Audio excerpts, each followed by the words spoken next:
Bom ver vocês. Vocês estão alegres hoje? Primeiro, vamos dar glórias a Deus pelas almas que foram salvas nos cultos de agosto, amém? A vovó de alguém, o pai de alguém, o tio de alguém foi salvo. Agora foi salvo. Algo aconteceu porque tivemos estes cultos no meio do outono. Amém? Imagina se não fizéssemos. Porque a mãe de alguém, o tio de alguém, não seria salvo. E o que temos recebido, somente destes 2 cultos de ontem, foi documentado, certo? Quer dizer, aqueles que foram salvos, 140 almas. E cada alma destas é preciosa. E Jesus deu a sua vida por essas almas. Amém? E tem mais algumas pessoas que o pastor Marco orou por elas. Então tem mais. E eu sempre creio que tem pessoas que oram a oração de confissão. Amém? E talvez eles não querem ser reconhecidos, mas olha, graças a Deus, eles são salvos. Isto é o mais importante. E isso é o que a igreja tem que fazer. Amém? Pregar o evangelho de Jesus Cristo. Amém? O que está perto do coração de Deus é o seu Filho e o que o seu Filho fez por nós na cruz. Ele quer que o mundo inteiro saiba. Amém? Quando Jesus veio à Terra, mesmo que Jesus disse que na sua primeira vinda a Israel, nascido em Belém, cresceu em Nazaré, e durante a sua vida, ele pregou para as ovelhas perdidas da casa de Israel. E por isso, às vezes, como por exemplo, quando ele foi para Tiro, a parte mais no norte que Jesus pregou naquela época foi em Tiro. Vou te mostrar um mapa de Tiro. Olha aqui. E aqui está o mapa com diferentes cores, para você ver então a divisão das tribos, as 12 tribos de Israel, o território deles, as áreas que pertenciam a eles. E na tribo de Azer estava Tiro. E esta foi a parte que, muitos anos antes do nascimento de Jesus, foi o lugar onde Alexandre o Grande conquistou. Tiro. Era difícil conquistar Tiro e Sidom. E ele conquistou. E aqui foi o lugar mais norte de Israel que Jesus foi. Amém? E ali tinha uma mulher sirofenícia que não era judia. E não se esqueça, Jesus foi enviado às ovelhas perdidas da casa de Israel. Ele foi para uma área de gentios, que era Tiro, cheia de gentios. E você sabe que gentios são os não-judeus. E por isso, todos nós, seja chinês, indiano, somos não-judeus. Quer dizer que somos gentios, pertencemos aos gentios. E Deus prometeu para Abraão que ele seria o pai de todo o povo judeu. E Deus também falou para Abraão, amém, que a sua semente, o Messias seria, sabe, um judeu. E foi o que aconteceu. Jesus nasceu em Belém, da linhagem do rei Davi. Amém? Mesmo sabendo que o seu pai, na verdade, não foi o seu pai da terra, José. Ele nasceu de uma virgem. Amém? Mas ele, sabemos, nasceu da linhagem do rei Davi. E do rei Davi chegamos até Abraão. Então, sua primeira vinda foi para as ovelhas perdidas da casa de Israel. Só quando ele morreu, o evangelho foi para o mundo inteiro. Mas ele tinha que cumprir a promessa que Deus fez para Abraão. E você vai ver Jesus falando, eu não fui enviado a não ser as ovelhas perdidas da casa de Israel. E quando ele estava em Tiro, uma mulher veio cuja filha estava possessa por demônios. E ela pediu ao Senhor, mas ela veio na verdade fingindo, como se fosse uma judia. Ela disse, filho de Davi é uma expressão usada pelos judeus sobre o Messias. Somente eles podiam usar isso naquele tempo. E ela veio querendo se parecer uma judia, e Jesus não a respondeu. Ela continuou incomodando o Senhor, e os discípulos falaram, despede-a. E ele disse, eu não fui enviado a não ser as ovelhas perdidas da casa de Israel. Ele disse, e ela não era ovelha perdida da casa de Israel. Essa foi a sua primeira vinda, mas você crê que Jesus tem compaixão e amor no seu coração? Mesmo por ela? Por que será que ele foi para Tiro? O lugar mais longe das suas viagens, qualquer viagem que ele fez, o lugar mais longe que ele foi Tiro. Por que ele foi lá primeiramente? Por causa daquela mulher. Ele atravessou o mar da Galileia por causa de um homem que estava tão possesso, o homem mais endemoniado. Ele atravessou o mar da Galileia por causa daquele homem. Mesmo cansado e dormindo no barco, ele fez por causa daquele homem. Por causa de uma alma. Amém? E então, Jesus falou o seguinte para aquela mulher: não é bom pegar o pão dos filhos. Neste caso, ela queria cura para sua filha. Então, o pão dos filhos é a cura. Diga, pão dos filhos. Você vai comer o pão dos filhos. Se você está doente, você vai receber cura, saúde. Amém? E Jesus falou, não é bom pegar o pão dos filhos e dar para, escute bem, os cachorrinhos. Ele falou cachorrinhos. Certo? Um termo diminutivo, se a sua Bíblia diz cão, não está correto. E os cachorrinhos eram amados. E sabe de uma coisa? Naqueles dias, Jesus estava usando a linguagem do povo judeu que chamavam gentios, ok, não se ofenda, de cachorros. Ok? Mas Jesus usou a expressão, não é bom pegar o pão dos filhos e dar para os cachorrinhos. Ele falou com carinho, mesmo ela não tendo aliança. Naquela época, os gentios não tinham aliança com Deus. Deu uma saída para ela. Por quê? Os cachorrinhos pertencem onde? Dentro da casa. E geralmente ficam perto da mesa. E ela respondeu, mas até os cachorrinhos comem as migalhas que caem da mesa do Senhor. Ela disse, Senhor, até os cachorrinhos comem migalhas. Agora, ela não fingiu ser alguém, como uma judia, certo? Fingindo ser uma judia, mas mostrou quem ela era. Ela usou o termo que todos os gentios usavam, Senhor. Ela foi honesta. Quantos sabem que Jesus não quer que você seja hipócrita ou uma pessoa desonesta? E por quê? Você sabe por quê? Jesus falava palavras duras para os fariseus daquela época, sabe? Isso porque eram soberbos e tinham justiça própria. Justiça própria como se fossem santos, atitude de santarrão condenando os outros. E Jesus falava duro com eles quando se trata dos publicanos que eram rejeitados pela sociedade. Em Israel, naquela época, quando se tratava das prostitutas ou até mesmo os leprosos, Jesus, mesmo sendo pecadores, Jesus não falava duro com eles. Nunca. Isso mostra que ele é o mesmo ontem, hoje e eternamente. O que ele não gosta é de fingimento. Hipócrita é o quê? Tentar ser quem você não é. E eu perguntei ao Senhor por que o Senhor era tão duro quanto a hipocrisia. Ele disse, porque eu amo as pessoas. Sabe, eu amo essas pessoas. E eu te amo. E eu não quero que você venha a mim tentando ser outra pessoa, porque se eu te amo, quando tenta ser outra pessoa, você não vai se sentir amado. Porque você vai achar que eu amo aquela outra pessoa, aquela pessoa que não é você. É como se você fosse namorar, como se fosse um rico e você não é. Quer impressionar a garota e pede emprestado um carro, pede emprestado... E não vai durar muito tempo, você não pode fazer isso a vida toda. E ela vai se apaixonar por um falso você. Um pseudo. E se você perguntar, você já está pregando? Sim, eu já comecei a pregar a palavra. Certo? E para que você se sinta amado, você tem que deixar a pessoa ver quem realmente você é. Então, quando ela se apaixona por você, certo? Feio, bom ou mal, você sabe que é amado. Posso ouvir um amém? E o Senhor quer que você saiba que somente quando você for você mesmo, se é um pecador, isso não é problema para ele. Ele veio para ser o Salvador. De certa forma, os pecadores têm. Porque são pecadores, têm o direito. Porque são pecadores, têm o direito a um Salvador.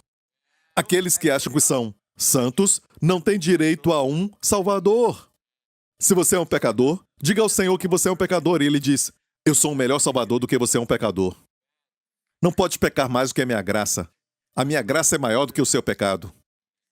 A minha graça é maior do que as suas cadeias. É maior do que os seus vícios. Posso ouvir um amém? Então, não finja ser quem você não é. E sabe o que Jesus falou, ó mulher? Aquela mulher de Tiro falou para ela. Ele disse, ó mulher, grande é a tua fé. Foi um teste. Grande é a tua fé. Seja feito conforme a tua fé. Primeiro a elogiou pela sua fé. Viu que Jesus sempre elogiou, sabe, uma grande fé nos evangelhos. Para os gentios, um foi um soldado romano, o centurião, e agora essa mulher. Ambos gentios, que não conheciam a lei, só conheciam Jesus. um pouco sobre Jesus, que realmente importou no final, vira o seu coração. O seu coração não iria reter a migalha que cai da mesa do Senhor. Com aquela migalha. E que presente divino. Não era qualquer migalha, porque aquela migalha expulsou o demônio daquela menina. Quando ela foi para casa, a filha estava curada. E eu quero falar para vocês como estudar a Bíblia. Ok? Coisas que o Senhor me ensinou. E essas coisas são coisas que, se eu ensinasse num seminário, sabe, você passaria por todo o currículo. Mas eu quero falar, não baseado naquilo, mas baseado em como o Senhor me ensina. Por todos esses anos. Coisas em que eu acho que devemos colocar o nosso foco e que também são muito necessárias quando estudamos a palavra de Deus. Primeiramente, vamos ver aquilo que nós estávamos falando sobre aquela série que eu estava ensinando a última vez, que é Deuteronômio, capítulo 8, que diz: porque o Senhor teu Deus te põe numa boa terra, terra de ribeiros de água, de fontes e de mananciais que saem dos vales e das montanhas. E mencionamos recentemente sobre o paralelo entre a terra de Israel, como a herança para os filhos de Israel, o que para nós é a Bíblia, é a palavra de Deus.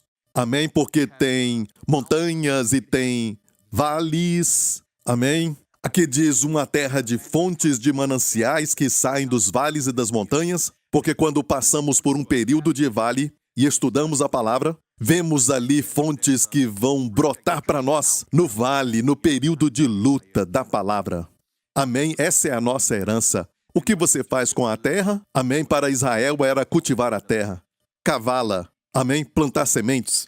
Olha, você não pode fazer a chuva descer. Isso somente Deus pode fazer. Você só tem que orar e confiar em Deus para isso. E quando vemos, o povo do Egito confiava totalmente no rio Nilo. E ninguém conhecia a nascente do rio Nilo. Amém? Olhavam para baixo. Mas para Israel, Deus disse assim para Israel: não façam como os egípcios. Olhem para cima. Tem que pedir a Deus a chuva. Se a chuva não viesse, não haveria colheita. Não teria comida para eles. Tinha que olhar para cima. E estamos chegando no período em que tudo agora indica que você tem que confiar em Deus. Sabe, aquilo que é automático, aquilo que nós não valorizamos. Sabe, coisas como a colheita é grande no mundo inteiro. Se este país aqui não tiver abundância, sabe, vamos importar de um outro país ou daquele país. Não. Olha, amigo, é como se estivesse agora em um período de escassez no mundo inteiro. Em alguns lugares, tem uma seca que nunca tiveram como aquela, não somente em 10 anos ou 20 anos, mas em questão de 100 anos. Em outros lugares é uma inundação que nunca tiveram em 50 anos. Sabe, está acontecendo nessa época e tudo isso afeta a colheita. Tudo isso afeta a comida. Amém? Não saia agora e corra para ver se ainda tem comida lá fora, certo? Eu só estou te falando que não dá para confiar nisso. E tudo isso que nós confiamos porque nós vemos estão sendo agora, sabe, removidas de nós. Mas a Bíblia fala sobre a fome. E quando estudamos fome, a Bíblia fala muito de fome. Seja na época de Abraão, até dos seus filhos, como Isaac, que passou pela fome. Mas foi durante essas fomes que eles prosperaram. Prosperavam de uma forma significante, não que não prosperavam nos bons tempos, mas especialmente como Isaac, que semeou na época de fome e o Senhor o abençoou. E ele colheu 100 vezes. 100 vezes naquele ano de fome. Olha, Isaac é uma figura da semente de Abraão. E a Bíblia diz que se você está em Cristo, você é descendência de Abraão. E herdeiros de acordo com a promessa. Então Isaac é um tipo de nós.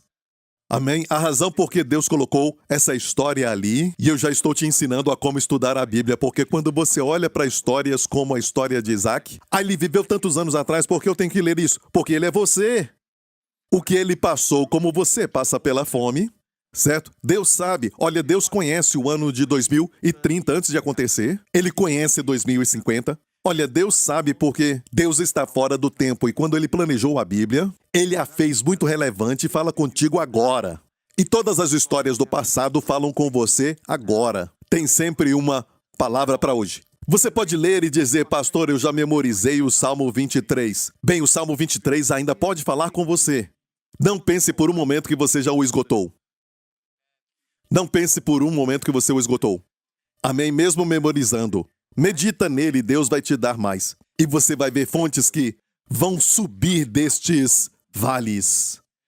Enquanto medita, amém, você vai ver jorrar e vai dizer, aleluia, vai ficar como Jeremias, em Jeremias 15:16, que diz, achando-se as tuas palavras, logo as comi. A primeira coisa que você faz com a Bíblia quando a acha não é dizer o seguinte, o que eu vou fazer, certo? É uma mentalidade da lei. A primeira coisa que você faz com a palavra é comê-la. É para comer. É para comer, se perguntar ao Senhor, certo? Por que as pessoas estão se rebelando? Porque as pessoas estão viciadas em drogas, porque elas estão presas a alguns tipos de vícios e porque elas não conseguem se libertar, porque estão deprimidas, porque tanta gente deprimida hoje, certo? Sabe o que ele fala? Estão famintos. Estão com fome. A primeira coisa que o inimigo ataca é sempre a colheita. E sabe, quando a Bíblia diz que Gideão estava malhando o trigo, ele malhava o trigo no lugar que era o lagar. E não era o lugar certo para você malhar o trigo. Malhar o trigo é como estudar a palavra de Deus. É o trigo, certo? O pão da vida. Malhava o trigo para comê-lo. Certo? E ele o fazia à noite para esconder de quem? Os midianitas. Os midianitas iam ali, sempre na colheita. Quando os judeus tinham uma colheita, eles vinham e roubavam a colheita deles. E eles ficavam nas montanhas e quando a colheita chegava, eles roubavam a colheita. Então, Gideão fez isso em oculto para ter uma colheita secreta, malhando secretamente, colhendo secretamente, certo? Porque ele queria, sabe, comer aquilo sozinho, mas Deus falou com ele. Deus chama quem estuda a palavra.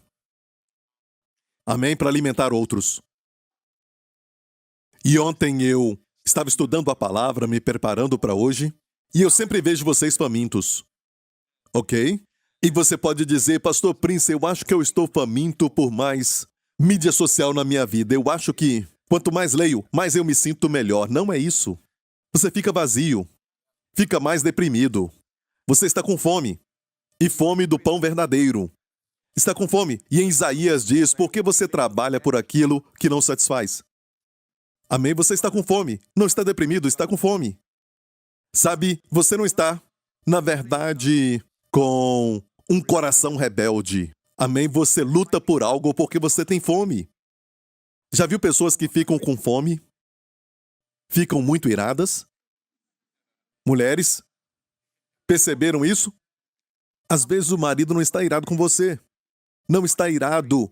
Ele está com fome. Olhe para o seu marido e diga amém. Você já passou por isso? Ou isso só acontece comigo? Eu vi o pastor Lawrence levantar sua mão. Ele é um homem muito honesto e Deus ama isso, sabia? O Senhor ama a honestidade. Vocês precisam se arrepender. Amém? E um homem com fome pode ficar muito irado. Certo? Mas a ira, na verdade, não é o seu problema. O seu problema é mais fundo. Ele está com fome. E você está com fome, mas não está comendo verdadeiro pão. E você fica procurando alguma coisa na geladeira, abre a geladeira procurando alguma coisa para comer, mas não acha. E você não vê que é fome espiritual porque você não se alimenta da palavra. E você pega algo e come, e depois de um momento, ainda está com fome. E come mais. Isso é errado, irmão. Sabe, isso não é bom. Você vai ver os resultados que vão te mostrar que não é bom. Amém? Eu vou assistir televisão, vou assistir este drama, eu vou assistir, sabe, este filme, isso, sabe, vai me alimentar. A sua mente fica distraída, é verdade, você se distrai, mas depois que acaba o filme, você vai ficar com aquele vazio, dizendo o que eu quero. Eu vou assistir mais, certo? Não é a resposta. No dia seguinte, você tem olhos de guaxinim ou de um panda, coisas assim, porque isso não te alimenta. E a Bíblia diz em Isaías, porque, sabe, você gastou dinheiro naquilo que não satisfaz. E tudo isso, sabe, comer ou assistir, sabe, tudo isso tem o seu lugar. Eu não estou falando mal, isso não é pecado. Não é pecado comer. Você só tem que saber que você está com fome. O inimigo sempre ataca a comida. Alguns homens de Davi se tornaram valentes, foram reconhecidos como valentes, porque não deixaram o inimigo pegar a colheita. Alguns ficavam no meio do campo, de um campo como de lentilhas, certo? E ficavam ali com a espada. E a Bíblia diz que o inimigo era numeroso, mas a espada ficava grudada na sua mão. E a espada representa a palavra. E ele lutava dizendo, essa colheita é minha, você não vai pegá-la. Certo? De jeito nenhum. Eu plantei, eu reguei, eu trabalhei. E onde você estava? Você vem e quer pegar a minha comida? Não, eu vou ficar aqui. A Bíblia diz, fique firme. Proteja a sua colheita. Amém? Não deixa nada roubar o seu tempo de passar com a palavra de Deus. Amém? Seja de manhã, enquanto você está sentado no vaso. Como eu te falei, isso também é bom. Alguns dizem, isso é falta de reverência. Não, você está sendo religioso. Porque é melhor você fazer isso do que não fazer isso e não ler a palavra o dia inteiro. Você tem uma Bíblia ali, uma Bíblia na sala. Na hora da propaganda, você olha a Bíblia. Faz tempo com a palavra. Até um pouco dessa palavra como uma pequena migalha. Pode trazer cura. Posso ouvir um amém? E aqui Deus diz que tem comida. Não só bebida, mas tem comida. E, olha bem, Jeremias diz para, primeiramente, comer, mas depois, olha, a tua palavra foi para mim o gozo e a alegria, mas primeiramente tem que comer para produzir essa alegria. Depois, então, se torna gozo e alegria do coração. Olha, coma até que se torne alegria e gozo que vão brotar. E essa alegria, escute isso, essa alegria cura, sabia? Essa alegria cura o seu corpo. A alegria do Senhor é a minha força. Não é só força espiritual ali. Se você ler bem, é força para o espírito, alma e corpo. Alegria do Senhor. Como ter a alegria do Senhor? Achando as tuas palavras. O que eu faço? Eu as como. Jesus falou, eu sou o pão da vida. O que se faz com pão? Você come, não só admira. Senão ele falaria, eu sou o retrato da vida. Certo? Não, ele disse pão. Ele disse que ele tem a água viva. Amém? Ele é o pão da vida. O que se faz com pão? Você come. E porque ele disse, eu sou o pão da vida, você recebe vida. Olha, todo dia vazamos. Vazamos a vida. Com tudo que a gente faz, com tudo que assistimos, com tudo que ouvimos, nos faz, sabe, vazar a vida. Eu achava que a vida era intacta. A vida é vida. E você pode até perguntar para os médicos. Eles vão falar e mostrar que a morte chegou, que é o quê? Que quando não tem vida, aquela parte morre. E parte do seu corpo, quando vaza a vida, certo? A morte chega, eles falam de envelhecimento, chamam disso, mas a vida reduz. Mas você pode receber mais vida. Jesus disse, eu vim para que tenhais vida e vida com abundância. Posso ouvir um amém? E glória a Deus, pode aplaudir, amém? É verdade. Ele quer que você tenha essa vida abundante. E se olhar, você vai ver que tem comida também na terra. E estamos comparando a terra com a Bíblia. Terra de trigo e cevada e de vides e figueiras e romeiras. Terra de oliveiras, de azeite e mel. Eu falei disso recentemente para te mostrar a palavra. E como essa palavra é rica. Terra em que comerás o pão sem escassez e nada te faltará nela. Terra cujas pedras são ferro e de cujos montes tu cavarás o cobre ou o bronze. É o que está no hebraico, então. É uma terra muito rica. Amém? Uma terra rica. Tem diferentes vistas, diferentes aspectos e toda parte dela é abençoada. E quando você vai, na palavra diz que é o Senhor que te leva. É uma terra que o Senhor te leva. Então você medita num verso, você olha para ele e esse verso vai te dar, sabe, todo o ferro e todos os metais preciosos. Amém? Ouro e prata também, a Bíblia diz, mais do que se deseja. É a palavra de Deus mais do que o ouro, amém? E quando estuda a palavra, você vai ver que tem momentos que você come uma romã, depois você vai comer figos. Deus tem variedade. Deus é um Deus que ama a variedade, a multiforme graça de Deus. Até a graça é multiforme. E Deus te deu uma língua, sabe, para experimentar diferentes sabores. Se Ele desse uma língua com um sabor, você não reclamaria, não saberia. Você não saberia, seria tudo o mesmo sabor. Arroz teria o mesmo sabor que um bife, certo? Até mesmo o sabor de uma azeitona seria o mesmo, e tudo seria só um sabor. Mas Deus nos deu uma língua com muitos sabores. E descobriram agora que tem mais um sabor chamado umami em algum lugar. Amém? Umami. E eu tenho certeza que tem mais um. E eu profetizo que se estudarem mais, vai ter mais um chamado Dead. E esse vai ser... Ah, pastor Príncipe, o senhor é tão bobo. Amém? Se tem umami, deve ter o Dead também, certo? E tem coisas que eles falam como o cérebro, que nós só usamos 10% dele, certo? Amém? Você conhece alguém que não usa nem 10%? Não olhe para ninguém agora, amém? Certo? E olha, sabia que os cientistas falam que nós só usamos 10% do cérebro. E eu creio que os outros 90%, sabe, como recuperá-los? A Bíblia nos fala que os dons do Espírito Santo são exatamente 9. Amém? Vem quando você é cheio do Espírito Santo e maximiza sua mente. Amém? E cobre todas as áreas. Os figos são para uma coisa, porque você sabe que eles são bem doces. Saiba isso sobre figos. Eles são bem doces, mas não aumentam o açúcar no sangue. Não aumenta. De fato, eles dizem que algumas pessoas que sofrem de muito açúcar no sangue, eles podem, sabe, até comer muitos figos. Amém? Não pesquise agora, em casa você pode. E é incrível que essa terra, com todas as promessas de Deus, era boa para o paladar e também para a saúde. Amém? Se é um homem e quer ser frutífero, quem tem ouvidos ouça, certo? Romãs são boas para você. Tem muitas sementes. Eu estou me adiantando um pouco. Ok, isso foi de graça, ok? Foi de graça. Amém? Olha para romã e pergunta para si mesmo por que tem muitas sementes. Eu creio que isso vai te ajudar. Só posso falar isso. Quem tem ouvidos para ouvir, ouça. Amém? Amém?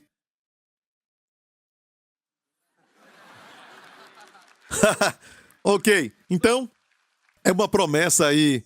Temos que estudar de forma microscópica, olhando bem perto a Bíblia, certo? Como com um microscópio. E às vezes tem que ser como um telescópio. E podemos olhar, sabe, para Moisés quando ele subiu no Monte Nebo para então morrer e ir para o Senhor. Ele está no Monte Nebo olhando para a terra da promessa. Em Deuteronômio 34, então subiu Moisés das campinas de Moabe ao Monte Nebo, ao cume de Pisga. Alguns já foram lá. Quantos já foram lá? Na Jordânia, onde foi o último lugar de Moisés. Quem foi?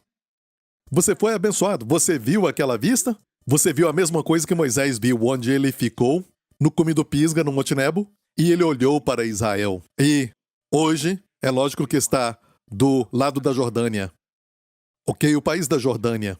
Mas naquela época era um só, e ele dali pôde olhar para a terra da promessa.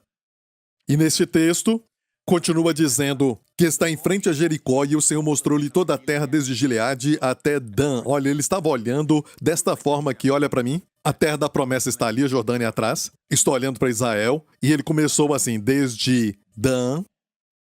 Ele olhou para Dan e depois olhou para Naftali, onde está a Galileia, o mar da Galileia. Ele podia olhar só para frente e sabe o que estava na sua frente? Jericó, a cidade mais perto daquela região, na área do Vale do Jordão. Mas ele não fez isso, ele olhou para lá, certo? Para que ele pudesse ver toda a terra. Quando lemos a Bíblia, nós lemos a Bíblia e não queremos fazer a leitura microscópica ou meditar só em um verso, certo? Você quer ler de forma geral. Como o livro de Ruth, pode ler todo de uma vez. É um livro muito romântico. Amém? Uma linda história de uma noiva jovem. De fato, não só uma noiva jovem. Na verdade, é de uma mulher que já foi casada antes.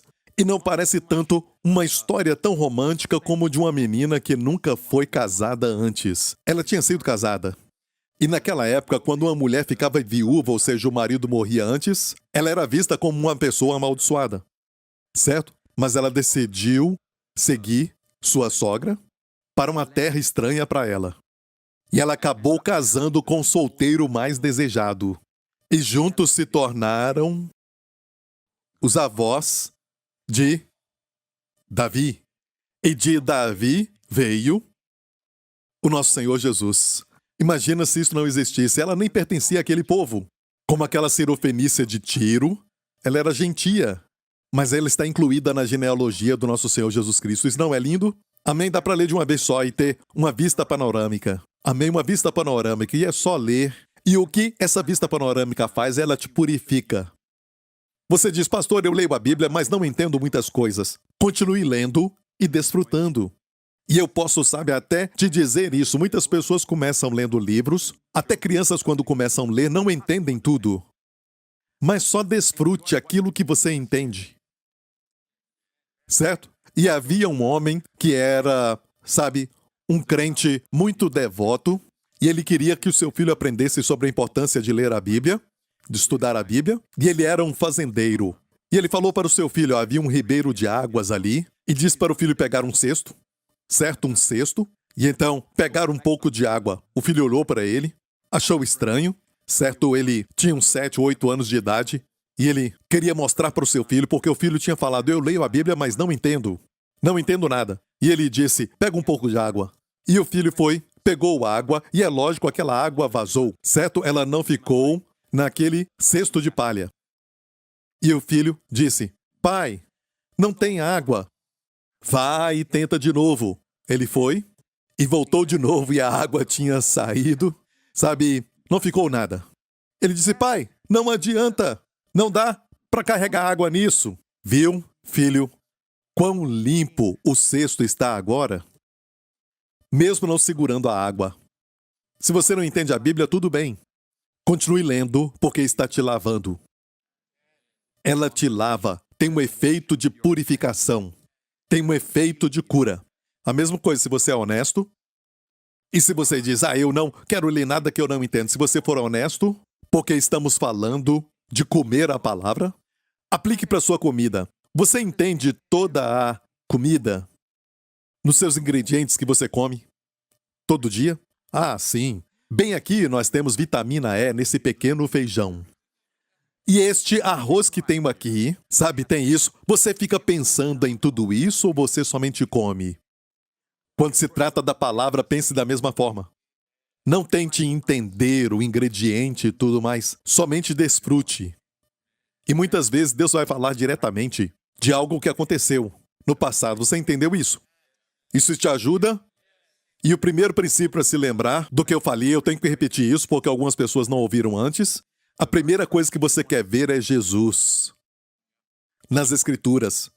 E é por isso que você tem que pegar até as palavras da lei e torná-las palavras de Cristo. Você entendeu? Torne a palavra da lei as palavras de Cristo. Como se faz isso?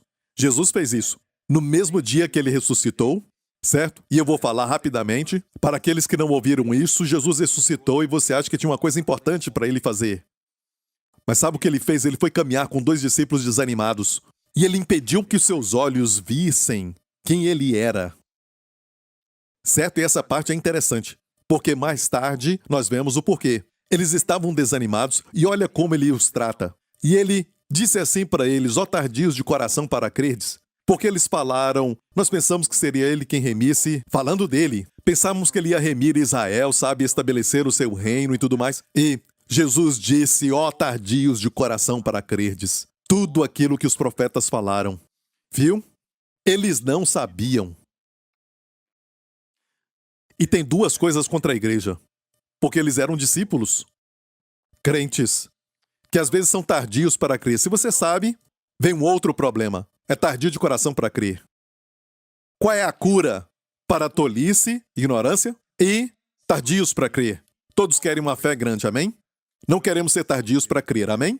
Qual é a resposta? A Bíblia diz que começando por Moisés, Jesus disse no verso 27, começando por Moisés, e quando falamos começando por Moisés, o que é isso? Os 5 primeiros livros da Bíblia.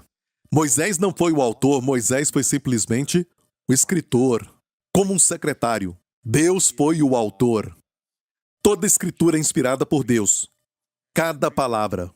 Eu disse cada palavra. Quando Jesus ficava de frente dos fariseus, sabe? Alguém diz que a ideia foi inspirada, não as palavras.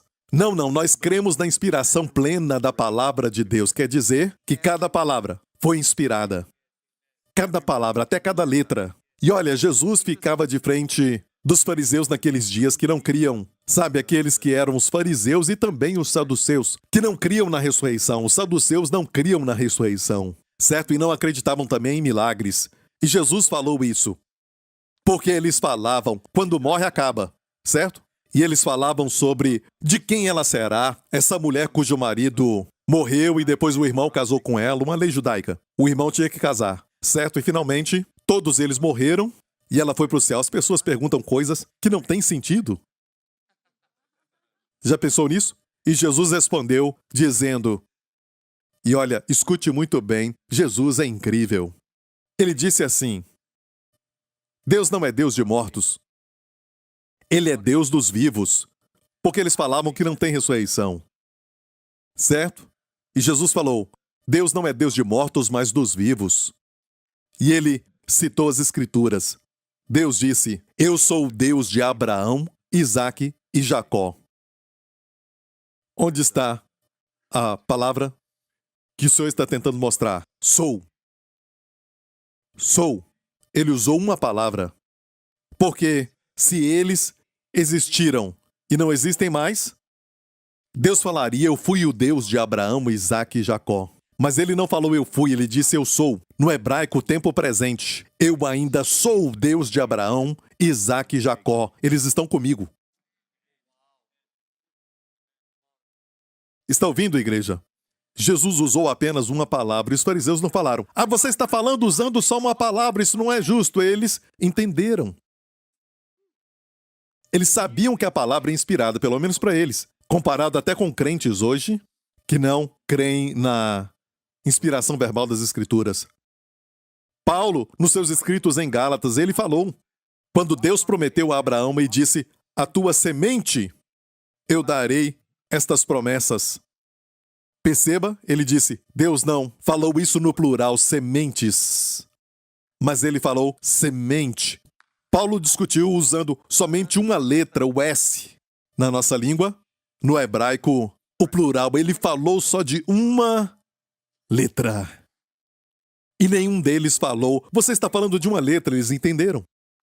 A Bíblia é inspirada.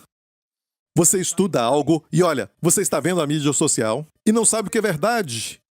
Até alguns vídeos são manipulados. Está me ouvindo? E você ouve dessa pessoa, daquela pessoa, e você não sabe se é verdade. Quando se trata da palavra, é a verdade. Jesus falou da palavra na oração sacerdotal. Ele disse, a tua palavra é a verdade. Santifica-os na tua verdade, separa-os do mundo. Olha, igreja, não fomos chamados para imitar o mundo. E do outro lado, não fomos chamados para nos isolarmos do mundo, porque se nos isolarmos, como vamos impactá-los? Não fomos chamados para imitar nem para nos isolar, mas para impactar os que são do mundo. E como fazermos isso? Jesus disse, a tua palavra é verdade. Santifica-os, separe-os de toda impureza, da sujeira, de tudo que está no mundo, da maldição. Santifica-os enquanto estão no mundo, ele disse. Santifica-os na tua verdade. A tua palavra é verdade. Falamos a verdade, conhecereis a verdade? A verdade sempre nos liberta. Por isso o inimigo quer te afastar da verdade da palavra de Deus. Ele fica alegre quando você não passa tempo com a palavra, certo? E também, você não está se purificando, certo? Ele tenta te falar, você não precisa, é só para pastores como Mark, como Lawrence, não para você. Não. Até uma criança. Timóteo era uma criança. A palavra, na verdade, ali é um bebê. A Bíblia diz, porque conheces as Escrituras, 2 Timóteo 3. Vamos ler isso, então. Isso aí. Olha, ele disse, desde a tua meninice, Paulo escrevendo para Timóteo, sabes as Sagradas Escrituras, que podem fazer-te sábio. E nos capítulos anteriores fala de onde ele aprendeu isso, da sua mãe e da sua avó, Lloyd e Eunice. Certo? E como uma mãe, a melhor coisa que você pode fazer é como a Wendy faz, ok? Antes do meu filho dormir, ela lê uma história da Bíblia. E às vezes ele dorme antes da história acabar. É a melhor forma de dormir. Você dorme, a última palavra é a de Deus. Eu não estou falando para fazer assim, você pode fazer durante o dia, mas é o melhor para nós, para o Wendy ler a palavra, para o Justin. Antes dele dormir. Ele ama isso e eu falo para ele, é a parte mais importante do dia. Amém? E nós falamos com ele durante o dia, é lógico, falamos com ele também. Um pouco, o Senhor me fala e eu falo. Amém? Mas a leitura bíblica que fazemos à noite está fazendo algo nele pela palavra. Amém? E Timóteo tinha essa bênção. Ele aprendeu a palavra com a sua mãe e a sua avó. O seu pai era gentio. E não sabemos se ele era salvo ou não. Certo? E ele aprendeu as Escrituras com a sua mãe e a sua avó. E aqui diz que fazem-te sábios para a salvação. E quando você pensa em salvação, não pense somente em ser salvo do inferno. Salvação é uma palavra que inclui muitas coisas. É a palavra para cura. Te torna sábio para a cura. Te torna sábio para a libertação. te torna sábio para a proteção, te torna sábio para a plenitude. Amém? Plenitude. Nenhuma parte sua quebrada, nenhuma parte que tem que consertar. Você chega no lugar do Shalom. Shalom quer dizer plenitude. Posso ouvir um amém? Ok. O que você quer ver é Jesus. Voltando para Emaús, qual é a cura para ignorância, a cura para ser tardio para crer? Certo? Temos esse problema, ou a tolice ou tardios para crer, ou até os dois. Certo? E começando por Moisés e por todos os profetas, explicava-lhes o que deles se achava em todas as escrituras. Olha isso. Então, Moisés são os 5 primeiros livros: Gênesis, Êxodo, Levítico, Números e Deuteronômio.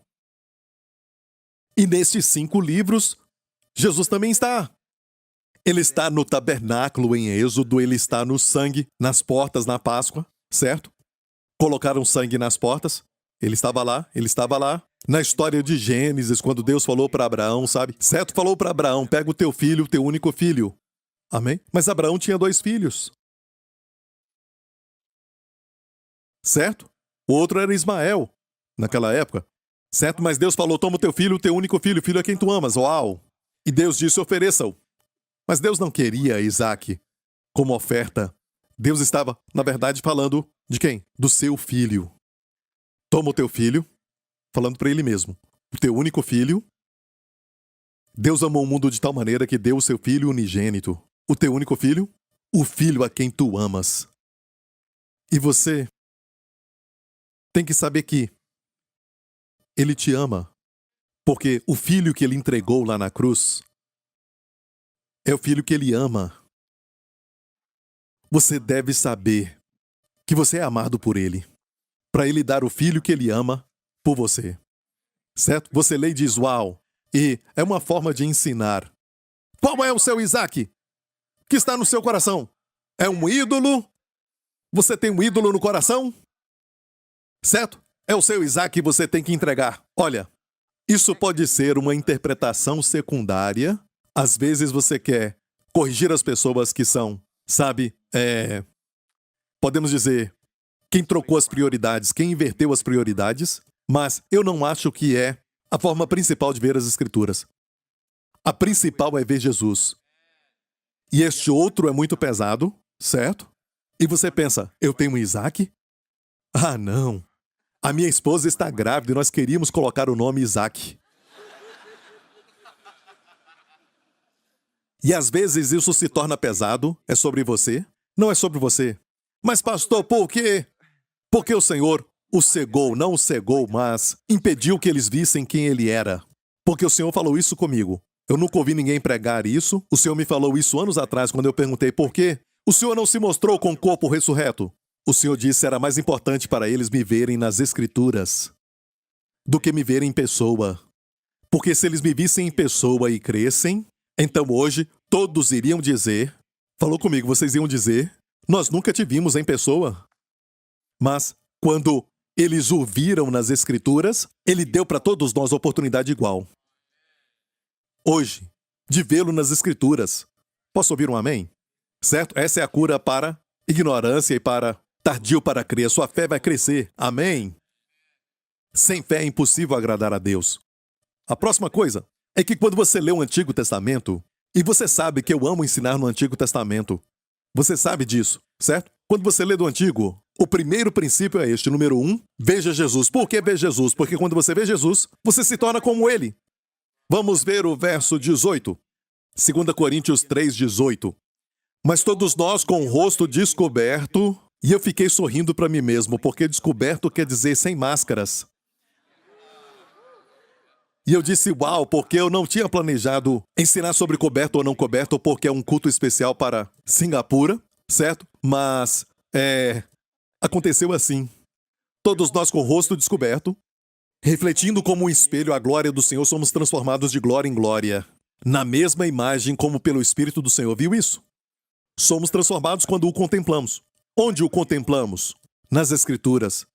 Pastor, pode provar isso nestes versos? Sim. Dá para esperar?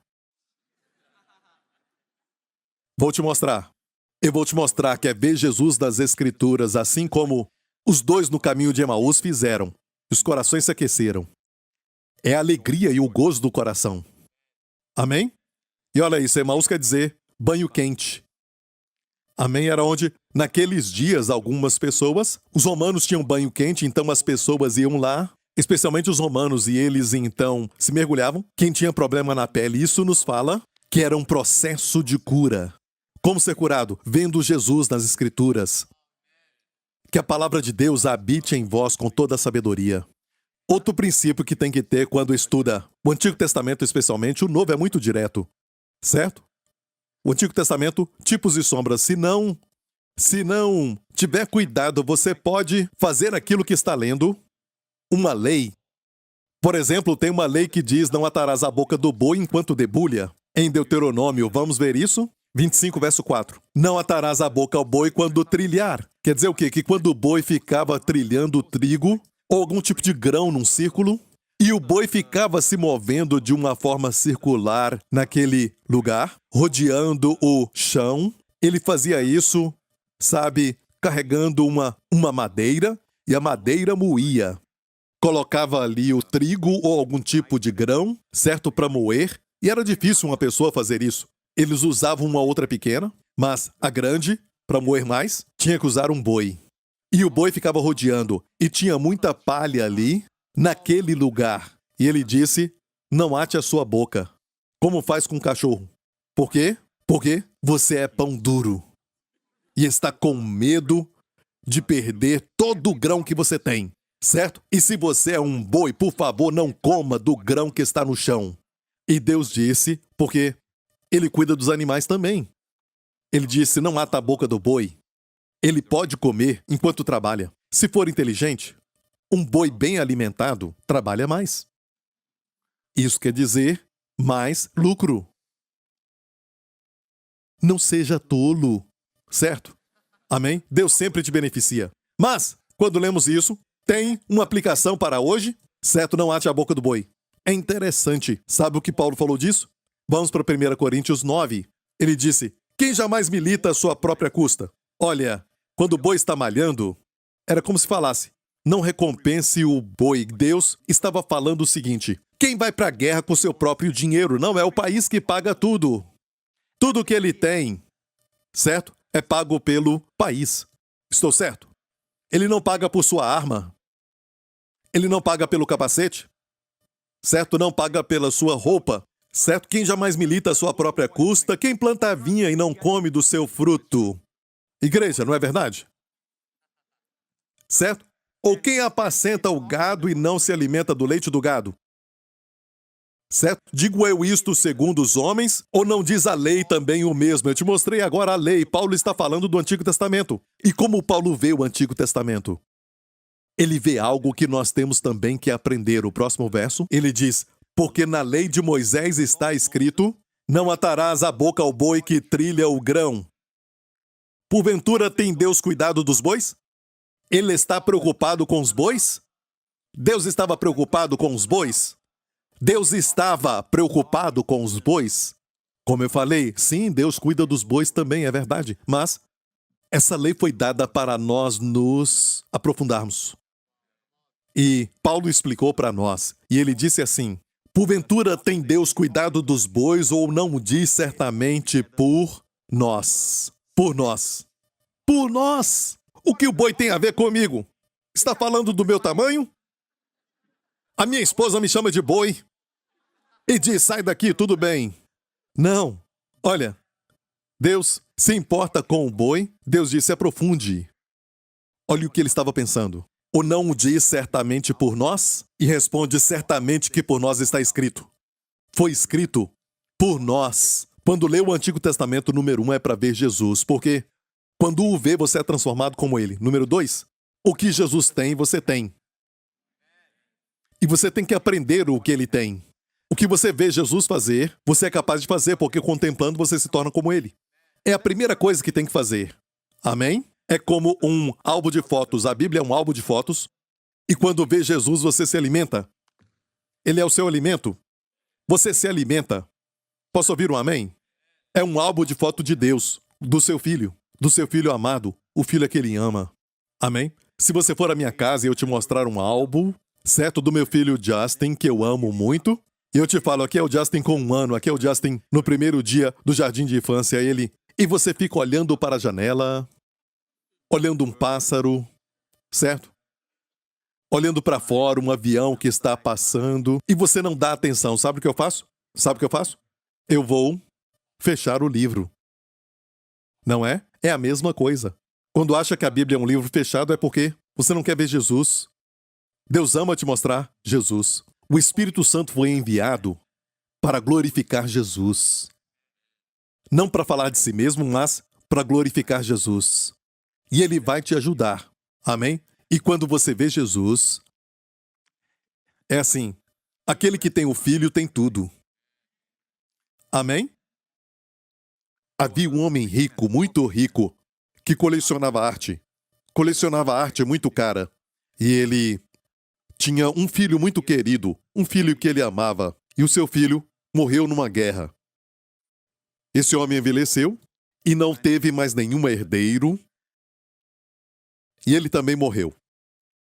Ele escreveu o seu testamento e todo mundo que gostava de artes, e muitas pessoas foram ali para poder ver se podiam comprar alguma coisa, certo? E as suas obras de artes eram muito caras e eles queriam comprar algo que fosse barato, certo? Mesmo tudo sendo muito caro. E aquele pai também tinha uma obra de arte que era somente um quadro do seu filho, que tinha morrido.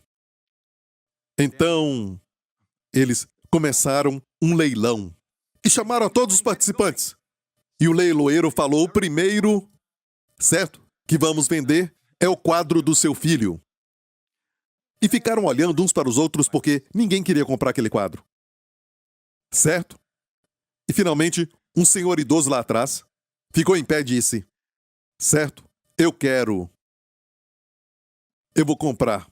E a oferta era $10 e ele disse: eu compro. E este idoso lá atrás era, na verdade, o governante da casa, que amava aquele garoto. Ok? E ninguém sabia aquilo que o pai tinha dito para o leiloeiro antes disso. Ok, agora já foi vendido. Aquele senhor comprou o quadro. Vamos vender os outros. O leiloeiro bateu o martelo e disse: o leilão acabou. O quê? O leilão acabou. Porque, baseado naquilo que o Senhor falou no testamento, quem comprar o filho ganha todos os quadros. Amém? Quando você recebe Jesus, você recebe tudo. Quando você vê Jesus, você recebe tudo. Amém? Você é um co-herdeiro de Jesus. Certo? Deus não enviou Jesus somente para Jesus ser Jesus por ele mesmo, mas enviou para que ele se identificasse com você. Amém? Ele é a sua nova identidade. Ele é a nossa justiça. Amém? Ele é a nossa sabedoria. Ele é a nossa santidade. Ele é a nossa redenção. Amém? Isso te abençoa? Ok, então, olhando para ele, você vê o amor de Deus, estudando o Antigo Testamento especialmente. Amém? O Novo Testamento é muito óbvio e eu não vou focar nele, mas no Antigo Testamento, porque eu quero que você estude a Bíblia. Além do Antigo Testamento, você é consciente de Deus com ira, com juízo, e vamos chegar lá. Mas escute, rapidamente, olhando o Antigo Testamento, olha, veja o amor de Deus e o seu cuidado por nós. Deus se preocupa com bois? Não, ele se preocupa com você. Ele escreveu isso por nós. E o que é isso? Por nós. O não diz certamente por nós. Certamente por nós está escrito. Porque o que lavra deve lavrar com esperança e o que debulha deve debulhar com esperança de ser participante. E ele diz: quem planta vinho não come dela. Quem vai para a guerra às suas próprias custas. Ou seja, Deus disse: cuide daquele que dispensa bem a palavra de Deus. E nessa passagem, Paulo está falando de cuidar das pessoas que são servas do Senhor. Você não deve atar a boca. Amém? Ou seja, eles devem prosperar. Até materialmente, o próximo verso fala isso. Se nós nos semeamos as coisas espirituais, Paulo está se incluindo aqui. Se nós nos semeamos as coisas espirituais, damos coisas espirituais para você, certo? Será muito que de vós recolhamos as carnais? Amém? Os pastores recebem salário, certo? Dos dízimos e ofertas. Isso é muito se eles semeiam para vocês coisas espirituais que são eternas? Que não são, sabe, tangíveis, não é? Que são mais importantes. Amém? Amém? Pastor, o que está acontecendo? Não tem salário para eles? Ah, não, só estou brincando. Paulo falou sobre isso. Sabe, Paulo tinha sabedoria, porque aqui ele fala não atarás a boca do boi e depois diz: os presbíteros que governam bem sejam estimados por dignos de duplicada honra aqui, certo? Mas em outra versão diz salário dobrado.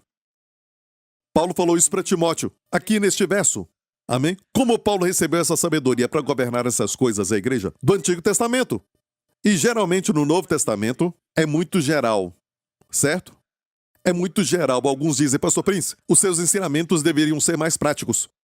Meu amigo, não dá para ser mais prático, porque olha, se tentar ser prático da forma que alguns falam ser prático, o que vai acontecer é o seguinte: maridos, amai vossas mulheres, como Cristo amou a igreja. Isso é prático? Na verdade, é muito geral. Amai vossas mulheres, como Cristo amou a igreja. O que é isso? De forma sacrificial. É o que sabemos, como Cristo amou a igreja, como ele amou, morrendo por ela na cruz. É o que eu tenho que fazer, e comecei a pensar. Não me fala, não é prático no sentido de como devo amar. Por quê? Porque Deus quer que você seja guiado no Novo Testamento pelo Espírito, de como cada um de nós deve amar a esposa. Porque as mulheres não são iguais. Todas elas amam diamantes. Não, só estou brincando, só estou brincando. Tem coisas que são comuns, mas, olha, por exemplo, a Wendy não gosta tanto de flores. Eu comprava flores para ela quando namorávamos, e ela sempre foi muito educada, sabe? E ela me agradecia, mas ela não gosta tanto. Ela gosta de outra coisa. Amém? E, recentemente eu dei aquilo que ela gosta, certo? E no correio pediram para eu tirar da caixa.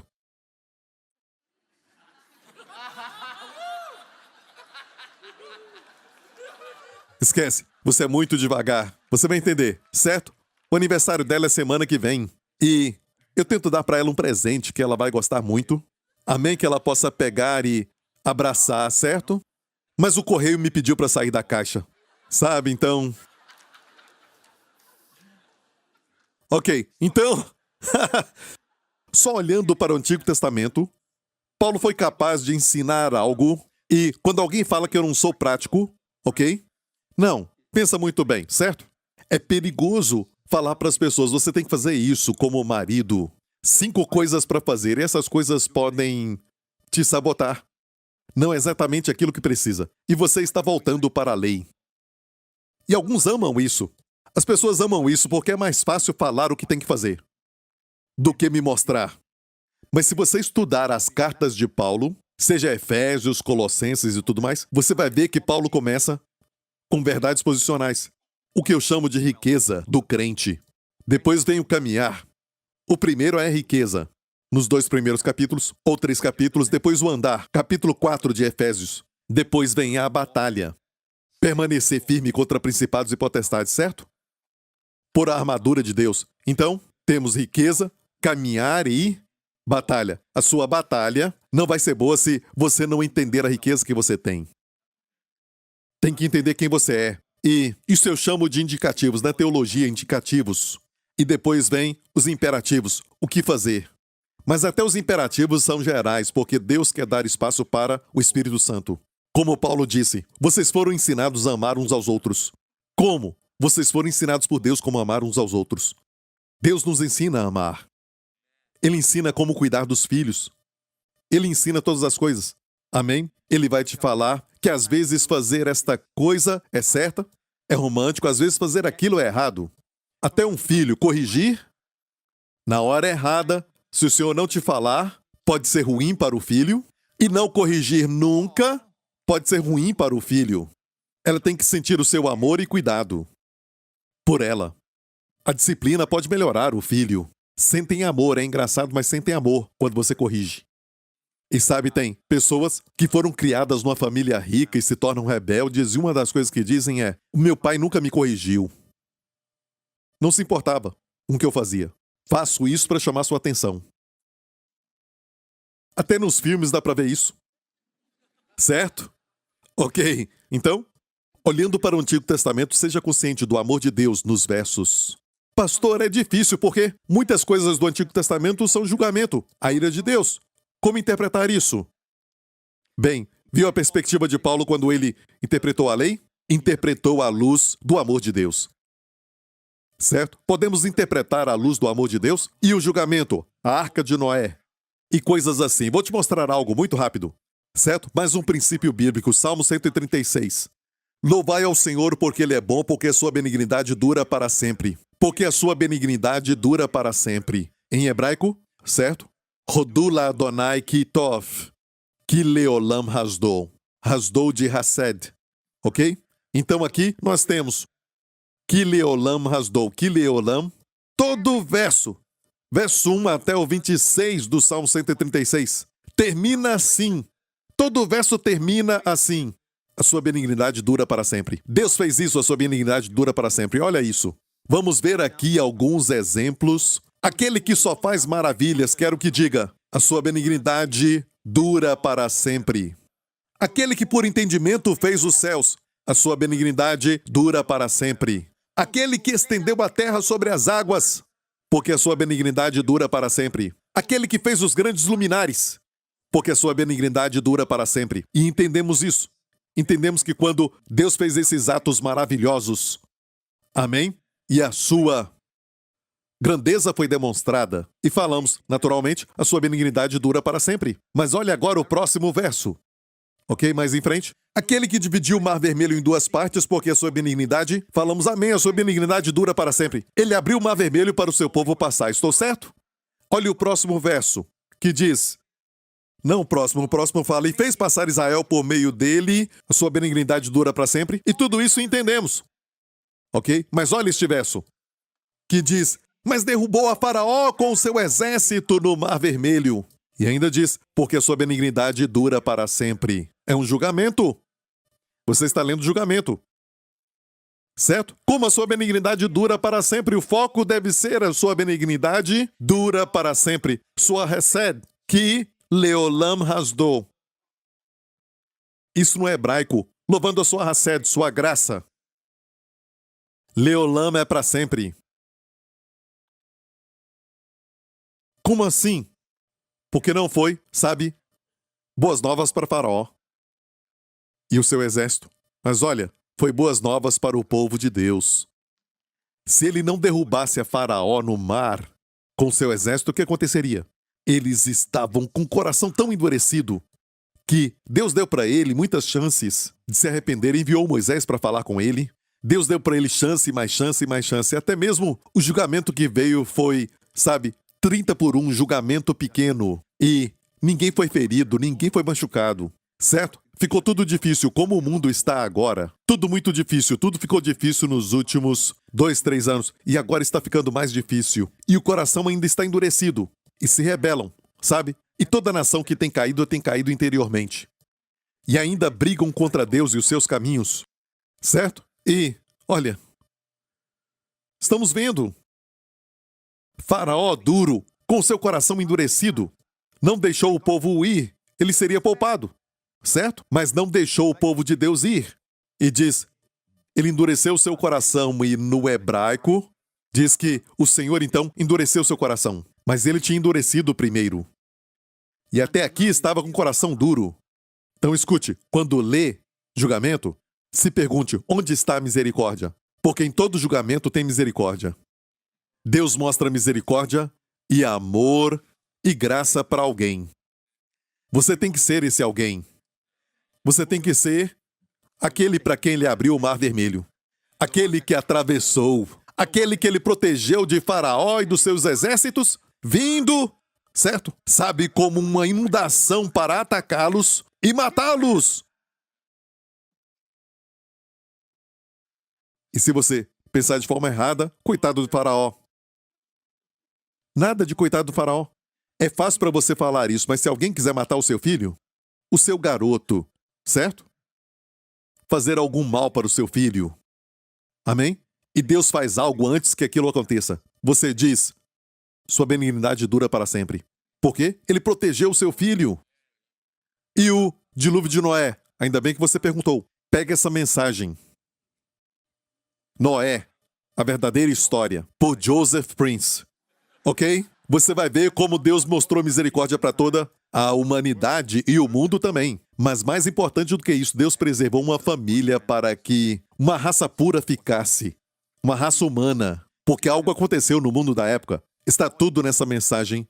E eu quero falar para você como, sabe, as espécies de animais entraram na arca, sabe, bem novinhos, macho e fêmea, bem novinhos, e como viveram durante os meses do dilúvio. Porque, sabe, muitos animais podem hibernar e tem muitas verdades científicas ali, verdades lindas, como quando Deus disse, venham para a arca, quer dizer que Deus entrou primeiro, ele não disse para entrar na arca, e ele lá fora, ele disse, venham para a arca, ele entrou primeiro. Amém? Ou quando ele disse, certo saiam agora da arca, certo, mais uma vez para sair, ele disse, vocês saem primeiro, eu vou ficar. Isso não é lindo? Coisa simples assim. Estamos em Noé, uma verdadeira história. Por que o dilúvio? Ok? Escute essa mensagem. Certo? Eu conheço o autor. Certo? O pregador, o autor dessa mensagem. Eu o conheço bem. Ele teve que sair da caixa. O laço teve que ser rasgado. Sai. Sabe, foi muito ruim. Ele ia pagar pelo peso e tudo mais. Amém, mas... Então, quando você olha para o Antigo Testamento, o que você faz, igreja? Veja o amor de Deus. Veja o amor de Deus. Amém? Tem que ver isso. Até na lei não atarás a boca do boi. Você vê o amor de Deus? Veja para você primeiro. Deus cuida de mim. Deus não é, sabe, um ditador. Trabalha para mim e me sirva. Não, Deus é um Deus que vai ter certeza de que você vai comer. Que você vai ser pago. Amém? Amém? Quer mais? Para terminarmos? Ok, vou te dar mais um. Ok, é um princípio, ok? De como ensinar a Bíblia. Você tem que saber disso. Como eu falei, olha 2 Coríntios 3:18, que diz o quê? Olha isso. Mas todos nós com o rosto descoberto ou sem máscara, refletindo como um espelho a glória do Senhor, somos transformados de glória em glória na mesma imagem como pelo Espírito do Senhor. E já ouvimos isso, que quando contemplamos a glória do Senhor, nos tornamos como Ele. Amém? Não tem ninguém mais lindo do que Jesus. Eu estava lendo sobre como Pedro chegou a ele e disse, Senhor, tu não irás para a cruz. Isso não vai acontecer. Ele repreendeu a Pedro. E pensamos assim que ele o repreendeu, mas não foi. Se olhar o relato de Marcos, quando Pedro falou não vá para a cruz, Jesus olhou para os discípulos, é muito lindo. Ele olhou para todos os seus discípulos e repreendeu a Pedro, como se dissesse, se eu não for para a cruz, o que será deles? Sabe, em pequenas ações você vê o seu amor. Amém? Eles disseram, sabe, a sua mãe e os seus irmãos físicos, estão lá fora, te esperando. Ele então olhou e disse, esses são os meus irmãos e irmãs. Eu amo até o olhar do Senhor. Tem amor no seu olhar. Pedro negou Jesus no Evangelho de Lucas, e a Bíblia diz que, na terceira vez, o galo cantou e Jesus estava perto de Pedro. Ele estava preso, tinha sido machucado, mas ele olhou para Pedro. Lindo, ele virou para olhar para Pedro. E Pedro chorou. Com o olhar, ele lhe disse, Pedro, eu te falei. Não foi? Mas eu também disse, depois de se converter, você vai se converter. Você vai ser restaurado. Você vai fortalecer os seus irmãos. Jesus profetizou a vitória, sua restauração antes da queda. Ele olhou para Pedro como se falasse, eu te perdoo e ainda te amo. Isso tocou no seu coração. Só um olhar. E eu amo esses detalhes nas Escrituras quando eu leio, os Evangelhos especialmente. Ele via as multidões. Alguns falariam, uau, isso vai dar muito lucro com eles, sabe? Muita gente vendo, vou monetizar. Sabe, eu quero monetizar tudo isso. Sabe, eu vou entrar em contato com eles. Tem gente que vê pessoas como objeto para fazer dinheiro. E alguns que são, sabe, açougueiros, olha essas ovelhas. Tantas ovelhas. Eu posso vendê-las. O alfaiate vai dizer, com tanta lã. Olha isso, tanta lã que eu posso vender. Jesus via as multidões como ovelhas sem um pastor. Como você vê o mundo? São imorais, são duros. É difícil levar as pessoas para a igreja. É difícil salvar este povo. Mas o importante é salvar e não vir para a igreja. Amém? Depois eles virão. É muito difícil, povo duro. Por que você fala isso? Eles estão famintos. Jesus via a multidão como ovelhas sem pastor. Quer dizer o quê? Precisam ser apacentadas. E a Bíblia diz que ele tinha compaixão delas. Porque desmaiavam. Sabe o que ele fez? Ele as ensinava. Começou a ensinar porque estavam com fome. Amém? Ok. Então, neste verso, quando nós vemos Jesus, como eu falei para você de como eu vejo Jesus nas Escrituras glorioso, então você se torna como ele. Como ele é paciente. Amém? Se torna paciente. Isso é prático? É prático. Mas o prático que você pensa que eu deveria pregar não é o prático que Deus tem em mente. Esse prático é na dimensão do Espírito Santo te guiar. Amém? Você pode ler um livro de um tal expert da família, expert de casamento, mas isso pode ser fatal também. Quando o Espírito Santo te guia, tem vida. É vida para o seu filho se o problema é família. É vida para a esposa, para o marido, certo? Se você tem problema no casamento. Mas sempre olhe para o Senhor. É fácil aprender o que fazer. Me fala o que fazer. Ok? É mais difícil revelar do que ensinar a lei. O Espírito Santo veio revelar Jesus. É mais difícil revelar Jesus do que pregar. É fácil pregar a lei. Eu falo assim, não roube. Ei, não mate. Ei, não cometa adultério. Você pode. E é a lei, mas cuidado porque isso não é apacentar. Eu vou te mostrar algo rápido e nós já vamos terminar. Olhe agora para este verso. Como ver a glória do Senhor? Quando eu adoro com os olhos fechados, eu vejo a sua glória. Sim, você pode contemplar a glória do Senhor, sim. Eu imagino quando eu oro, eu fico pensando no Senhor e imaginando. É assim que você é transformado? Já pensou? Como ver Jesus? Você vai ouvir aqui, nesta igreja. Você não se alegra de pertencer à igreja New Creation? Amém? Você vai ouvir onde ver Jesus. Se você é esperto e já pegou o espírito do que estamos falando, você diz, na palavra de Deus, certo? Mas não diz a palavra de Deus. Certo? Já vamos terminar. Vamos continuar depois, ok? Estou cansado. Não foi fácil sair daquela caixa. Tive que tirar aquele laço daqui, que estava me enforcando. Ia ser um bom presente de aniversário. Ok. Como sabemos que a palavra de Deus, vê Jesus na palavra de Deus, como eu sei? Bem, leia o contexto. Vamos ver. Ok. Volta só mais um pouco. Verso 6. O qual nos fez também capazes de ser ministros de um novo testamento, não da letra, mas do Espírito, porque a letra mata e o Espírito vivifica. Quando você interpreta bem a palavra, sabe um dos princípios mais importantes. E é por isso que eu falo no seminário, às vezes, eles não ensinam esses princípios que são importantes aprender. Outra coisa importante é fazer diferença entre a lei e a graça.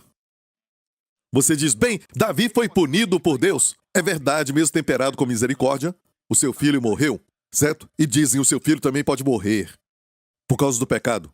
Não, isso é aplicar alguma coisa que era da lei. Davi estava sob a lei, você está sob a graça. Bem, nós queremos somente assustar as pessoas para não pecar, e você não assusta a pessoa para não pecar. O medo faz a pessoa pecar ainda mais. Certo? Uma pessoa que é acrobata, certo? Pode demonstrar aqueles saltos melhores quando tem uma rede. Se retirar a rede, vai afetar a performance. Quanto mais medo tem de cair, vão cair. Escute, certo? É importante separar a lei da graça. Tem uma diferença. Você lê o Antigo Testamento e pode comer. Eu tenho falado do Antigo Testamento, porque eu sei que tem um desafio aí. Certo? Então, lendo o Antigo Testamento, não se esqueça do Evangelho. O Evangelho é a revelação da justiça de Deus em Cristo. Para eles tinham que cumprir a lei para serem justos. E ninguém pode, ninguém consegue. E finalmente eles tinham que oferecer o holocausto. que é uma figura de Jesus Cristo na cruz, e Deus permitia que eles continuassem e a bênção continuasse, e continuasse, e continuasse, até eles trocarem de Deus, sabe, adorando ídolos. Então foram levados para o cativeiro da Babilônia, porque por causa disso eles pararam de oferecer o holocausto. Nada cobria mais os pecados, uma figura de Jesus. E nós não estamos debaixo disso. Estamos debaixo da graça. Ou seja, Deus olha para nós, escute, como justos em Cristo. Hoje a hipocrisia é não ser quem você realmente é. Se você é a justiça de Deus em Cristo, amém? Jesus se tornou pecado na cruz para que você se torne justo. Amém? A justiça de Deus nele, estou certo? Então você agir como um pecador, fica pecando hoje, você ainda é um pecador que continua pecando e tudo mais, agindo assim, quando Jesus se fez pecado. Olha, Deus não colocou pecado em vocês dois. Amém? Para vocês dois sofrerem. Não! Deus pôs os pecados em Jesus para que ele pagasse, tomasse o seu lugar, para você tomar o seu lugar. 2 Coríntios 5, 21. Se o pecado está nele, a justiça está em mim. Se o julgamento está nele, a graça está sobre mim. Ele foi rejeitado, eu sou aceito e amado. Deus enviou o seu filho para isso. Tem uma diferença entre a lei e a graça. Essas coisas aconteceram porque estavam sob a lei. Não estamos sob a lei, mas sob a graça. Quando você lê isso com esse entendimento, você pode ler tudo. Eu tinha aquele carimbo, sabe aquele carimbo em vermelho? P-A-G-O, pago. Já viu aquilo? Então, na minha Bíblia, no livro de Levítico, na Bíblia, eu carimbei todas aquelas páginas. Pago, pago, pago, pago. Então, para que quando eu fosse ler, não esquecesse. Se eu ficasse envolvido com os detalhes e ficasse com medo, se não fizer isso, já era. Ou aquilo, já era. Pago. Ou então, se não obedecer, a maldição vem. Pago. Então, leia o Antigo Testamento à luz da obra concluída. Você entendeu isso? Está ouvindo? Certo, e diz aqui, somos ministros da nova aliança, não da letra, mas do Espírito. Então, o Antigo Testamento é a letra. Alguns interpretam assim. Dizem, olha, quando você lê a Bíblia, é somente letras. Você tem que fazer a Bíblia se tornar viva. Então é Espírito. Essa interpretação é errada. Eu sei que alguns falam disso. Alguns ensinam a Bíblia, mas é só letras que mata. Não está falando da Bíblia. Está falando da lei e da graça. O contexto é a lei e a graça. A letra são os 10 mandamentos que vieram no Monte Sinai. O Espírito que vivifica veio no dia de Pentecostes, você sabe. A lei foi no primeiro. E o Espírito que vivifica veio no dia de Pentecostes também. Num outro monte, o Monte Sião. E ali 3.000 pessoas morreram. E aqui 3.000 foram salvos. A letra mata, o Espírito vivifica. Sob a lei é morte. Sob a graça, a vida é dada. Amém? Você entendeu isso? O foco da lei é fazer, certo? A graça é ver o que já foi feito e receber. Ver o que foi feito e receber. Até o nosso serviço hoje, amém? É de acordo com aquilo que vemos e recebemos. O que eu tenho eu te dou em nome de Jesus. Amém? E lutamos de acordo com o poder do Espírito Santo que opera em nós. É sempre receber e depois fazer. Operamos a salvação, operamos. É Deus fazendo em você. Deus opera em nós e operamos. Se você não vê, se você não souber o que você tem, não dá para fazer. Paulo fala da riqueza nas cartas primeiro, depois o que fazer, o andar. Você entendeu isso? E que bênção! Você teve um seminário bem curto. Você não se alegra com isso? Agora vamos terminar. Ok, não aplauda, eu quero te enviar para casa. Ok, então, mais embaixo. E se o ministério da morte gravado com letras em pedras... Pare! Deus o chama de ministério da morte.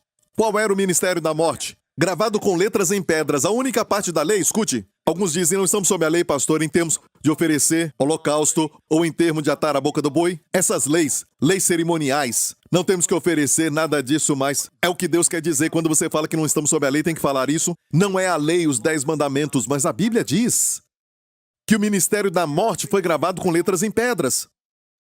São os 10 mandamentos. A única parte da lei que foi gravado em pedras, escrito pelo dedo de Deus, são os 10 mandamentos. E Deus o chama de ministério da morte. Não estamos debaixo disso. Ao contrário. E aqui diz que ele era glorioso. De maneira que os filhos de Israel não podiam fitar os olhos na face de Moisés, por causa da glória do seu rosto, a qual era transitória. Depois ele fala do nosso rosto descoberto. Então escute isso, é muito consistente. E na face de Moisés, a sua glória era transitória. Se colocar esforço próprio, pode ter glória primeiro, mas é uma glória transitória. A razão de Moisés colocar um véu no seu rosto não é porque diziam, eu não consigo olhar para você. Não foi essa a razão. Leia bem, falando porque ele colocou o véu no seu rosto. Ele colocou o véu no rosto porque era transitório. E se acabava, certo? E as pessoas viam acabando, iam dizer o que aconteceu. Ele está desviado. O que aconteceu com o pastor? Não tem glória no seu rosto. Algo aconteceu. Foi inteligente. Colocou um véu para que ninguém visse o final. A glória transitória. E olha o contraste. A qual era transitória. Como não será de maior glória o ministério do Espírito? Olha, você sabe que no Monte Sinai, Deus exigia justiça do homem falido espiritualmente. Estamos todos falidos espiritualmente. Deus manda fazer, mas não conseguimos fazer. A graça nos capacita, amém? Mas sob a graça. Escute. Sob a lei, Deus exige justiça. Sob a graça, Deus provê a justiça. Muito mais os que recebem a abundância da graça e o dom da justiça reinarão em vida por Jesus Cristo. Por isso alguns não reinam, porque não recebem isso. O diabo ataca a abundância da graça e o dom da justiça porque ele sabe que os cristãos vão começar a reinar quando receberem esses dois. E fazer desses dois o grande foco do seu estudo. Até no Antigo Testamento, quando lê o Antigo Testamento, vai extrair a graça, como Paulo fazia. Veja o amor de Deus. Veja Jesus ali. Vamos em frente? E ainda diz, porque se o ministério da condenação, mais cedo ele chamou de ministério da morte. E sabe como demonstrou? Ele fez isso prático. Se você acha que está condenado, usou uma palavra para te condenar. Isto é a lei. O ministério da condenação foi glorioso, foi glorioso. Muitos avivamentos no passado usaram muito a lei. Alguns deles. E tinha uma glória, mas era transitória. E tem um avivamento chegando. E nós cremos que já estamos vivendo. E essa glória só vai aumentar. Não é transitória, amém? Olha, porque se o ministério da condenação foi glorioso, muito mais excederá em glória o ministério da justiça, aqueles que pregam o evangelho de Jesus Cristo, que não fala mais do pecado, mas que fala que você é a justiça de Deus em Cristo. Você não está mais sob a lei, está sob a graça. Deus não exige mais justiça de você hoje. Deus provê justiça, só você receber. E Deus é por você. E nunca te deixa, nem te desampara. No Antigo Testamento, se faz o que é certo, Deus é com você. Se você faz o errado, Deus se vai. Sob a graça, Deus nunca te deixa. Sob a lei, Davi teve que orar. Não retires de mim o teu espírito. Não me abandona. A tua presença é o que eu quero. Sob a graça, Deus diz, eu nunca te deixarei, nem te desampararei. Por quê? Porque um homem sozinho, pendurado entre a terra e o céu, pendurado na cruz, clamou, Eli, Eli, meu Deus, a primeira vez que ele chamou o Pai de Deus. Por que me desamparaste? Para hoje falarmos, meu Pai, por que me abençoas tanto? Ele o deixou, mas nunca vai te deixar. Ok? Ok. Eu não vou pregar semana que vem. Então pode me dar mais 2 minutos só? Ok? Isso. Vamos ler? E não somos como Moisés que punha um véu sobre a sua face, para que os filhos de Israel não olhassem firmemente para o fim daquilo que era transitório e inteligente. Colocou um véu para ninguém ver que era transitório. Certo? Não somos como Moisés que colocou um véu. Isso não é bom? É o dia de tirar o véu. De tirar a máscara. Mas os seus sentidos foram endurecidos. Porque até hoje o mesmo véu está por levantar na lição do Velho Testamento, o qual foi por Cristo abolido. O povo judeu hoje, como Moisés, tem um véu no coração. Quando? Na lição do Antigo Testamento. Eles não veem a graça, eles não veem o Messias, eles não veem Jesus nele. O que eles veem é a lei e mais lei. E muitos crentes hoje, quando leem o Antigo Testamento, é só lei, lei e mais lei. Viu a lição do Antigo Testamento? Agora olha o que ele fala. Em vez de falar Velho Testamento, e até hoje, quando é lido Moisés. Como via o rosto de Moisés naquela época? Lendo o Antigo Testamento. Como você vê a face de Jesus hoje? Lendo o Novo Testamento e também o Antigo Testamento revelados. E ele falou isso quando Moisés é lido, os 5 primeiros livros, certo? É como ler a Bíblia, porque contemplavam, sabe? Contemplavam naquela época o rosto de Moisés como? Lendo o Antigo Testamento. Com a glória transitória. Olha isso. Mas quando se converterem ao Senhor, então o véu se tirará. Hoje é o dia que o véu foi tirado. Ora, o Senhor é o Espírito. E onde está o Espírito do Senhor? Aí a liberdade. Mas todos nós. Quer dizer o quê? Jovens, velhos, quem tem conhecimento, quem não tem tanto, rico, pobre, não importa, todos nós. Mas todos nós, olha o que ele termina dizendo. Ele termina dessa forma, Paulo. Ele diz, mas todos nós aqui, todos nós, inclui todos nós, com o rosto descoberto, refletindo como um espelho. Qual é o espelho? A palavra de Deus. O que vemos, vemos a glória do Senhor, não o que fazer ou o que não fazer. Isso tem o seu lugar quando você vê. Só depois de ver você vai ter a riqueza e depois o andar, certo? E diz, somos transformados de glória em glória na mesma imagem. E quem faz isso? O esforço? Sua vontade? Não. Pelo Espírito do Senhor. A sua parte é olhar para a Bíblia e ver. A parte de Deus é revelar. E a parte de Deus é transformar. E alguns dizem, como é que eu posso tirar o véu quando eu leio especialmente o Antigo Testamento? A Bíblia fala isso. Quando se converter, então o véu se tirará. Você tem que se converter antes de ler a Bíblia. Peça ao Senhor. Me dá olhos que veem e coração que ouve. Foi isso que Salomão pediu. Me dá um coração que ouve e olhos que veem. Abra os meus olhos para ver coisas lindas do Senhor. Amém? Você foi abençoado? Glória a Deus, adore ao Senhor, aleluia. Amém. Se você nunca aceitou a Jesus como Senhor e Salvador, eu quero te dar essa linda dádiva, a maior dádiva de todas. O Pai quer te dar essa dádiva, é a maior de todas elas, a dádiva da salvação, onde os seus pecados são perdoados, quando a vida eterna começa. A vida eterna não é só de tempo, mas é a qualidade de vida, a vida que o próprio Deus vive. Jesus disse, eu vim para que tenhais vida, e vida com abundância. Você quer receber a vida? Para você ressuscitar da morte?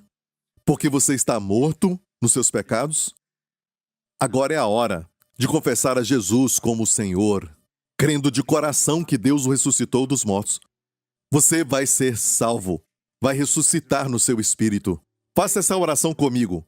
Diga, Pai Celestial, eu te agradeço por teu amor por mim. Obrigado, Pai, por Jesus Cristo. Ele morreu no meu lugar, se tornou meu pecado na cruz, para que eu me torne a justiça de Deus nele. Jesus Cristo é o meu Senhor e Salvador. Pai, eu te agradeço, porque quando eu me tornei a justiça de Deus em Cristo, tu ressuscitaste dos mortos. Obrigado, Pai. Ele está vivo hoje, e quando ele voltar, eu vou vê-lo face a face. Vem, Senhor Jesus. Em nome de Jesus. E toda a igreja diga, amém. Fique em pé, glória a Deus. Se fez essa oração, você agora é filho de Deus, você é uma nova criatura, você não está mais sob a lei, mas sob a graça, não está na carne, mas no Espírito.